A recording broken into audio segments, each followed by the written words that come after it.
positioning. It's all about All right. staging. That's it. Actually, I remember someone told me, let me see if I can just change the view a bit here. Yeah, I get it. Check this out. So someone Okay. told me never sit in front of the camera directly in the middle, in the center, you know? But yeah. Yeah, yeah, yeah. That's actually a filmmaking rule. Don't Ah, yeah, because it throws off the human perception. Because we're not used to really processing fully symmetrical shapes. And so if you put something right in the middle, your brain yeah, processes in a different way. So yeah, when you're actually setting up a scene or whatnot, yeah, you should kind of like offset, not put things like in the middle. exactly. Give a little bit of room over here. So, but that's my former filmmaker self Uh-huh. talking. So you've been around actually. You've been in many places there, Daniel. Yeah, yeah. I'd say I had quite a few hobbies and quite a few career choices that I made along the way that did or did not work out, but nevertheless, that's life, and I've grown from each one of them, and I wouldn't be the person I am today, Yeah, without those experiences. So, without that's that knowledge. exactly. That's a fact. That's a fact. Hey, so Daniel, let me just first introduce. So ladies and gentlemen, welcome to the Cardano Community Podcast. Today we're speaking with Daniel Friedman, who's he's from business development at IOHK, which is Input Output Hong Kong, the blockchain development company behind Cardano. So I'm pretty sure everyone in the community knows you. So I'm wondering, Daniel, because today, we're gonna give you some time, to like walk us through the New Balance partnership, and how did that come about? Where, yeah, who staged that? How was your involvement, and what does that mean for the ecosystem in general? Well, so basically, and actually, this is a story I've been telling quite a bit lately, just because it's one of those things. You work on it, you work on it, you work on it for a Yeah, year, and you can't tell anybody, and you're just sitting there like, God, this is so good, and you're. I mean, I'm somewhat active on social media in my professional and personal profiles and whatnot. And, I am also part of the community. I mean, I am a fan of yeah, what we do. I wouldn't be doing what I do without being a fan of what we do. I enjoy thoroughly what I do. And, you see some community members sometimes get a little antsy and get a little, understandably so. We're in a not the best market right now. There is the big hype of 2017 has died down, so the true believers are still with us, but yeah, they're waiting for something, and they're kind of saying, well, come on, these guys, are they doing something? What are they doing? Why is this guy Dan kind of speaking in riddles? Why isn't he saying anything? I and I'm sitting there, I'm like, God, I wish I could tell you guys all this exciting stuff that I'm doing. This is gonna make things so awesome, but I can't do it. I mean, that's the nature of the business. yeah, If the business deal is in progress, if the entire thing has not been laid out correctly, if both parties have not agreed to things, not agreed to unified message, you should not say more than you have to. I mean, you could yeah. ruin the deal, you could ruin the relationship. So, how did the New Balance deal come to be? Again, well, this is something that one night I was looking through our catch-all box, whatever you want to call it. I mean, it's not exactly an email, business development at IOHK, Yeah. but we have a couple of places where people just kind of just almost cold mail us, just to see if they can get a bite. And One of my jobs is to review all of these requests that come in. Anybody who sends us a request, we do not ignore any requests. We always review everything. You know, I mean, it depends on if the request is viable or not for us. Then we take the next step in the business development process. We do the questionnaire, we contact, we set up meetings, and so on. But we definitely read everything. Um, and this was not the first email I read that was really viable. You know, the idea in it was really viable. You know, the person who contacted me, they spoke about this issue that they're having with counterfeit goods and the goods that are difficult to authenticate, Yeah. luxury goods. And so first, this person is very articulate. You know, well, because as it turned out, that is his job to Yes. be articulate and to be articulate in this particular instance. And so he laid out this business case for me, well, for us, and just kind of he just kind of emailed it to us and said, okay, you know, if you guys are interested, you know, so, drop me a line. And so I read through this and I said, wow, this is really cool. You know, this is a great use case for us and for blockchain in general. And we can Yes. do it right now. I mean, we can do this right now with the way with in the place where Cardano is. Yes. And so you know, I contacted him, and as I was writing the email, I look on the bottom, you know, for the information, and you know, it says executive at New Balance. I'm not going to say which executive because I haven't asked if it's okay for me to disclose exactly who I spoke to, so I'm not going to go into that, but it's an executive at New Balance. Yeah. And I said, oh, wait a second, I know these guys. This is a major conglomerate. So the way my mind works is, yes, of course, I look for deals and look for relationships with large conglomerates, but that's not always the most viable relationship. You see, it's not almost always the most viable lead for us per se. You know, there are some things and capacities that we have, resources that we have that are, well, and in some ways are limited. You know, I mean, Yes. we're not 10,000, 20,000 people. We're a 200-person company. And so Correct. we really have to be careful about the opportunities that we pursue. And furthermore, you really have to be careful that if you do engage with a large conglomerate, you don't overpromise and underdeliver, because that is one of the worst things you can do. Yeah. With this particular opportunity, I said, "Wow, we can do this." I right away, I just even saw it in my head. Okay, I know. Actually, because I was a developer for 20 years. I'm thinking like I know how to do this. Like, I know how to do this. We can do this. So I responded to the guy, and you know, they're in Boston. We set up a few brainstorming sessions in the middle of the night. Again, you Wow. know, because I was so excited about this opportunity, because, like I said, it's a large firm. Um, it's an obvious use case. It's obvious, you It know. is definitely yes. Yeah, it's great, you know.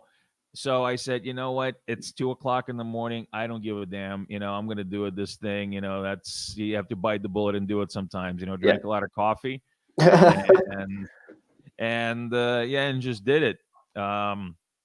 And yeah, so basically we fleshed these things out. We threw some ideas, and at first we just kind of thought, you know, what can we do? You know, it wasn't like, you know, this person did not exactly lay out, okay, I want you guys to do A, B, C, D, E, F. This Yeah. opportunity had to be developed. Synergies have to be developed. We knew that there's something there, but it had to be shaped. You Yeah. know, it's I forgot who it was. Was it Michelangelo? I think it was Michelangelo that said that the statue is inside. It's already inside the stone. You just need to let it out. I mean, I don't know if that's an exact Uh-huh. quote from him, but that's along the lines of what was said.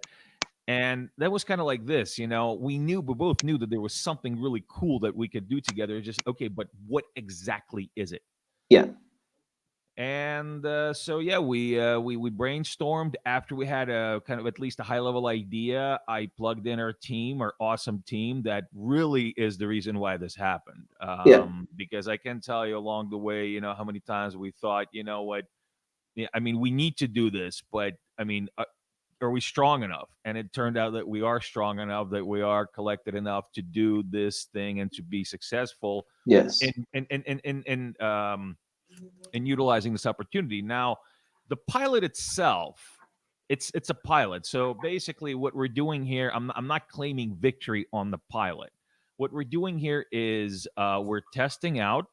We're seeing what is viable. We're getting customer feedback, and then as we go, we will learn what works and what doesn't work, and then we can go to the next step. Exactly. Kind of like, Um, let's say, a feasibility study. and well, in a way, yes, in a way. Yeah. But first and foremost, what I wanted to again, and I've spoken to a couple of people about this opportunity already. I was actually just speaking to Rick and Philippe the other day. I'm sure you know I Rick and saw it. Philippe. Yeah. Yeah. Yeah, great guys. And I was really I really wanted to point out that this is not just me, because I have a public face, but not everybody has a public face in the company. Yeah. um I have a public face because I have to. I do business, face to face business. People need to know me. People need to know I have need to have credibility. And in today's world, in the 21st century, that includes being on social media, having a voice on there, having accessibility to yourself. Exactly. But the team is what makes it happen, and this that we have an awesome team, and that's what really made this deal happen for us. Yeah, props, definitely. What I like, what you said in the beginning, right, is that often we forget that these kind of deals, they don't, let's say, come overnight. Sometimes it takes, a year, to really get to the point where you can actually, communicate to the community, let's say something, yeah, something tangible. Like, hey, yeah, Yeah, well, exactly. That's in fact not just with this deal, but with the Georgia pilot we're doing right now. A couple of other things that I have in the works right now that I still don't want to speak about because they're still cooking. It will be a delicious piece of pie, but it's still raw dough and some filling in it. yeah, We need to finish baking it. yeah. But are Um, you are you planning on cooking, like, let's say, one or two pies or more? a few pies of different sizes and flavors. That's the good thing is that we have a very diverse community. So I'm pretty sure that, let's say, the with the different flavors and stuff, there will be, let's say, different pies to meet certain needs. I'm sure of that. Yeah, yeah, most definitely. And I think that again, these opportunities are going to be very exciting for people. They're going to be very excited about what we're doing and what we have in store. Yeah. And it's really, it's funny that you say a year because that's kind of what it takes. It takes about a year to develop any one of these, even if the opportunity is kind of like, yeah, okay, I see what we're doing, I see what we need to do. It takes a year, and that's actually fast. That's actually fast. I mean, Wow. The New Balance deal from conception to pilot rollout in the terms that we're speaking about is exceptionally fast. It was exceptionally fast. It was about Yeah. a year. It was About about a a year in the making. To go from brainstorm to pilot to actual tangible software yeah. rollout plan, basically to go to market is really fast. It's really Yeah. fast, and it's just amazing that we were able to do this. I'm really happy that we were able to do this. Yeah. We're just someone want to say hi here to you there, Daniel. Oh, well, hello. Oh, okay. Yeah, wow. I'm so computer literate. I had it on the other chat. Like, nobody wants to talk to me. I'm really lonely. This is here Marin. Marin, thanks. We have Joshua also here, on the air as well. Join in. So thank you guys definitely for joining in. Um, so what I'd like to know again there, right, before we go to the questions, what I mean, as far as I know, this is the very first, let's say, in a unique case in its kind, right, in blockchain. Let's Yeah, you know what? I was actually thinking that. Now, I'm not saying that I know for a fact that it is just from what I know. I have really not seen any. I mean, I've seen a lot of talk. I've seen a lot of announcements and yeah, announcements of announcements yeah, because, some people like to make announcements of announcement. We're going to announce something. yeah, This is just true. an announcement. And yeah, but I have not really seen anything specifically like this done just yet on this on such mainstream scale, and I'm really Yeah, happy that we're the ones that were able to really come out there and say, hey, we're not just here to make 10x. Although no, I'm not saying that's bad or anything, but we're here to produce real world use cases, to take advantage of opportunities to really go beyond the 2017 craziness of kind of people just looking for all these different ways to just make a dollar. Which, about yeah, look, there's nothing wrong with that. There's really nothing wrong with that. I mean, if you can and you can do it without hurting yourself or others in the process, yeah, then do it. yeah, But really, it's not a sustainable ecosystem for what the movement is. exactly, And so I'm just glad that we're able to really capitalize on a real opportunity, a real world opportunity, a mainstream opportunity using our technology. This is done with exactly. our tech. This is done with Cardano. This is not done with anything else. This is done with Cardano, on Cardano, and by IOHK, the creators of Cardano. Exactly. Okay, I just want to open up the lines to see if our viewers have any questions. So guys, if you have any questions, feel free to submit. In the meantime, Daniel, what I'd like to know, right, is yeah, just looking forward to this new balance. I mean, like counterfeit, right? How big of a problem is that? Do you have an Well, idea of this? yeah, this is actually, I mean, in the world market, this is hundreds of millions of dollars, hundreds of millions every year. Secondary markets and counterfeit markets are in the hundreds of millions of dollars. This is something that I've read, and this is something that obviously I've been involved in this intimately, so I had to do my study. And every year, we're talking about um, different. I mean, we're going all the way from somebody making an Adidas shoe and making it look like Adidas, and then we're going to the luxury brands. I mean, I'm talking about the shoes that you get at $5 at the flea market, Mhm. that that the really cheap knockoff. To And what's really a big issue is the counterfeiters that are creating goods that are actually supposed to trick the buyer Yeah. into buying these goods. These are luxury goods. You see this in designer bags, you see this in watches. I mean, some people like a fake Rolex, right? Because they just don't want to pay for a real The real Rolex, stuff, and yeah. But then some people, they'll say, that they won't know it's a fake Rolex because somebody sold it to them at almost the price where it's supposed to be, but just cheap enough for them not to set off any red flags. And that is one of the main issues in this luxury goods market.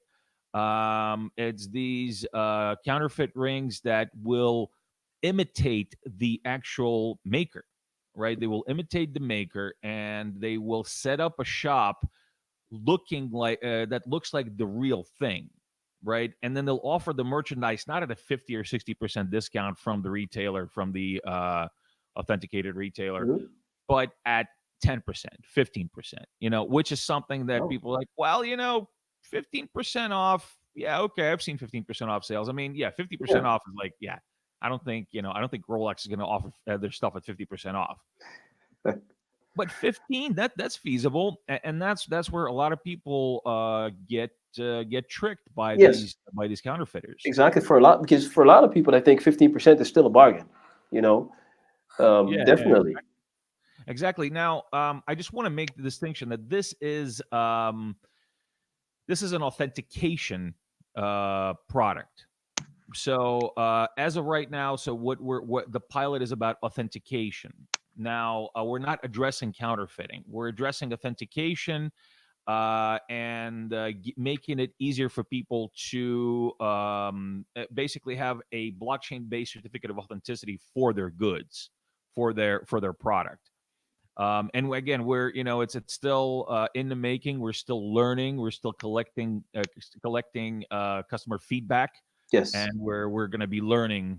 But it can only get better. Let's say from here, you can only get better. Basically, you're building on the experience that you're gaining right now at this moment. Let's put it that Yeah. way. There's a question actually from Marin.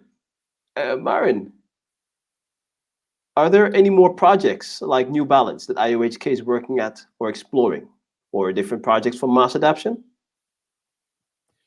Well, yes, there are. Again, these are pies in different, different states of readiness.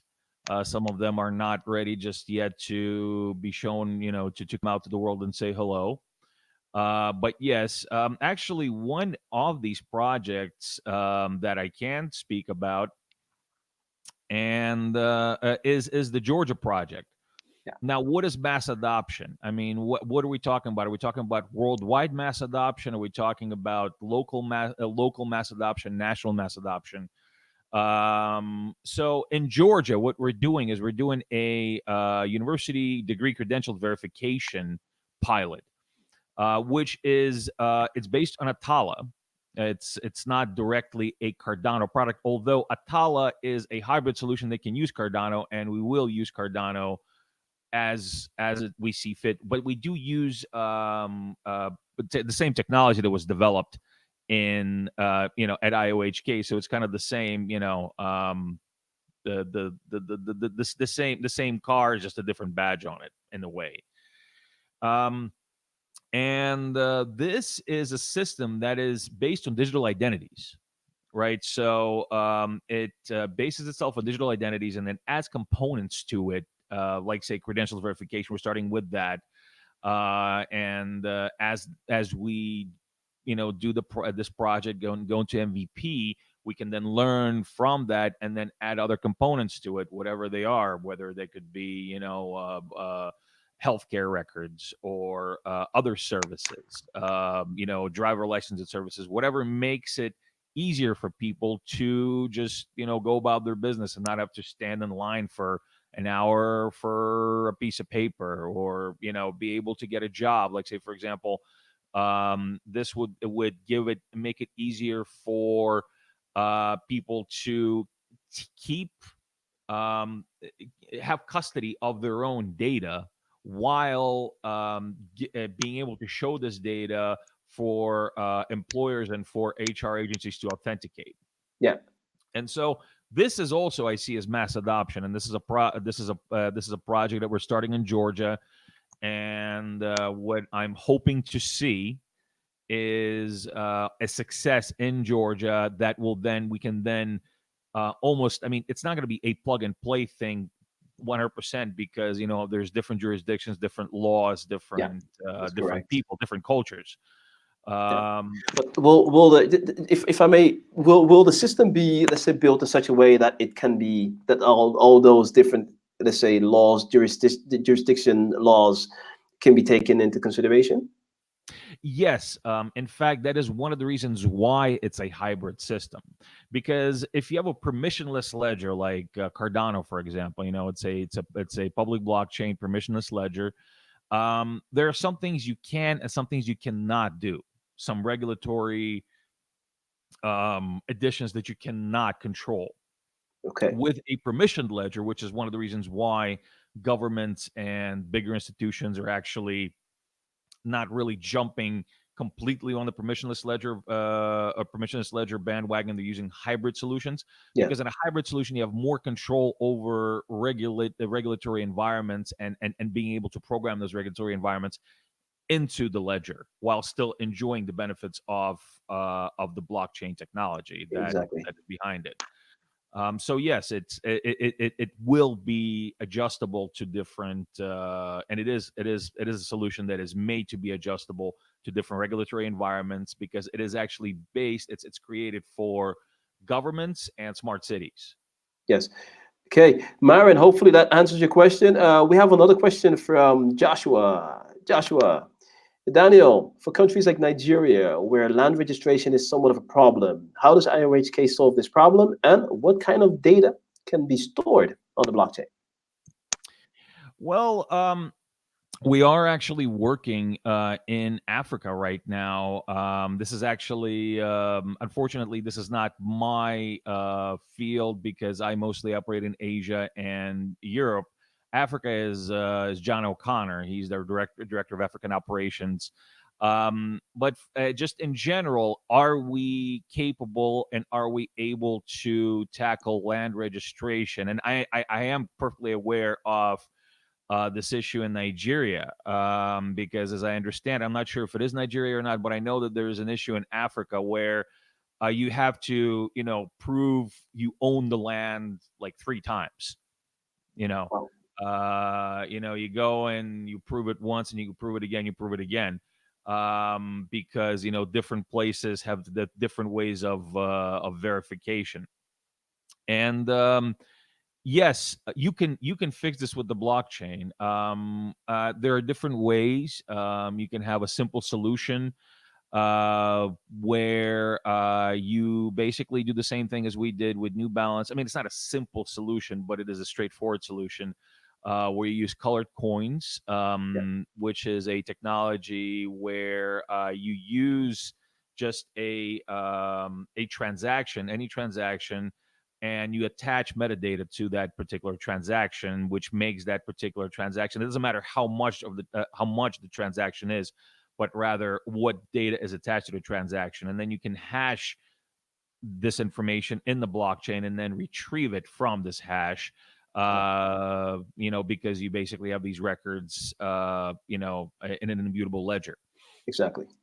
There's also other solutions where you can have more complex solutions with smart contracts.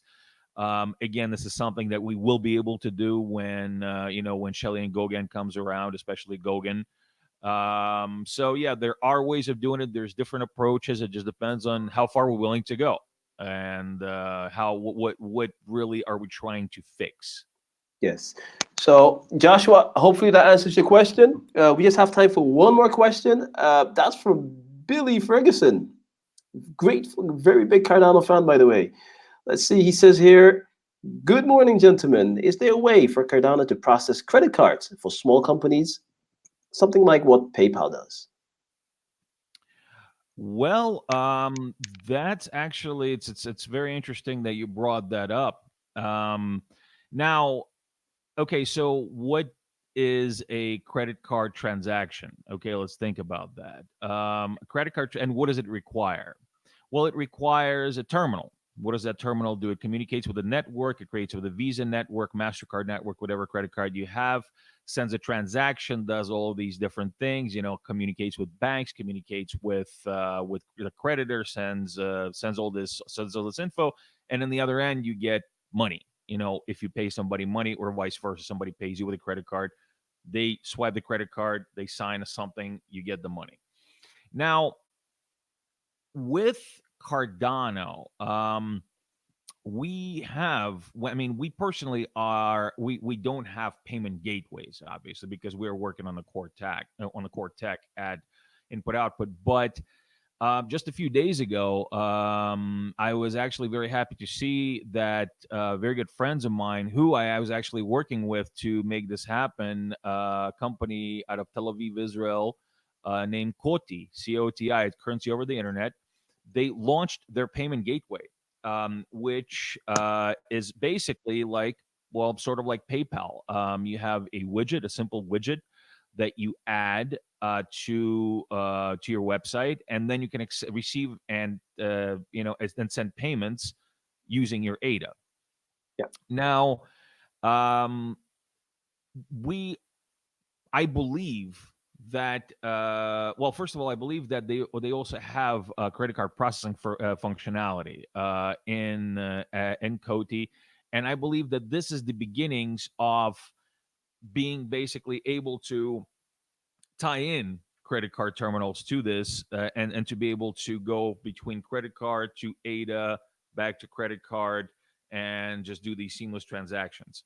Yes. So I would say to answer your question, to see the closest thing to what you're looking for, check out Coty and check out what they're doing, and I think you'd be very pleasantly surprised. Yeah. Okay. Thank you very much, there, Billy. Daniel, I know we agreed, to keep it short and sweet. I really want to thank you for your time. And No, thank yeah, you very much. I'm sorry, you know what? Keeping it short and sweet with me, it's kind of difficult. Charles actually told me, he says, Dan, you know what? I like you, but damn, man, you really have to kind of, get to the point sometimes. no, Uh, no. But the thing is, I like the fact that you just elaborate. You give people really a sense. You walk us through a lot of the processes, and you take your time actually to answer questions. And I personally appreciate it. And as far as I can see, the audience also does. Thank you very much there. well, thank you, and thanks everyone that tuned in today. Yeah, I'm really happy to see so much interest in what we do and what I do. I'm really humbled that we're getting such a positive response. And as I said before, and I'll say it again, please do not hesitate to contact me. I am on Twitter. I'm on Facebook. My information is on iohk.io. Yeah. And please drop me an email, and I will do my best to answer any inquiry you have, and to address any issue you might have. And just because I'm there for you guys, we're here for you. We're not doing this just to please ourselves. We're here for the community, and without the community, this would not be possible. Our project, our endeavor would not be possible. So thank you, Denicio. Thank you for doing what you do. Thank you guys for being involved, and I hope that you remain involved and keep up the faith, and believe that we are trying to go above and beyond to deliver. Yes. Amen to that. Daniel, with that being said, thank you again. And you know what? Once those pies are, let's say, almost done, be sure to come by and pass by again. We Most definitely, we and have those will be some delicious pies. ah I can tell you those will. Well, I hope they're delicious. I think they're delicious. okay. In Japanese, actually, we have an expression. It's in Japanese. It's oishi business, which means delicious business, Aha. and so that's what this is, I believe. So Nice. Nice. Okay. Hey, Daniel, I'm signing off. Thanks a lot there again for your time, and let's catch up next time. thank you. Have a good Okay. day. Take care. Take care. Bye bye. Bye.